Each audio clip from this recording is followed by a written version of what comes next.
আমাদের সবার প্রিয় অভিনেতা গ্যালাইক্কা আজকে ফজরের সময় বাথরুমে পা পিছলে পড়ে গিয়ে বাথরুমের পরিষ্কার করার ব্রাশ ঢুকে যায়। ব্রাশ বের করা হয়েছে, এখন কিছুটা সুস্থ। সবাই ওর জন্য দোয়া করবেন। প্রিয় দর্শক, চলুন আমরা এই পোস্টের কিছু ফানি কমেন্ট পড়ি।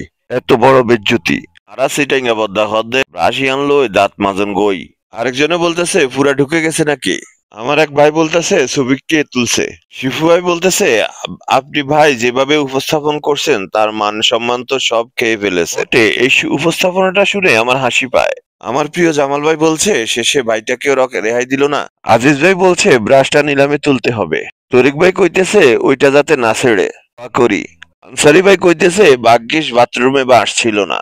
নুরুল ভাই কইতেছে ভাই ব্রাশের তো কোনো আঘাত হয় নাই। সাদ্দাম ভাই কইতেছে ব্রাশটা পরে ব্যবহার উপযোগী আছে তো। তারা সিটেঙ্গে বদ্দা খদ্দে ভিতরে হন আঘাত হইয়েনি সিটেঙ্গে আর বদ্দা খদ্দে তা ভাই ফোরে সিঁড়ি গিয়েও নাকি। সর্বশেষ কমেন্ট হচ্ছে তীব্র আনন্দ ও পছাবাদ জানাই। ভিডিওটি কেমন লেগেছে? ভালো লাগলে লাইক কমেন্ট শেয়ার এবং সাবস্ক্রাইব করতে ভুলবেন না।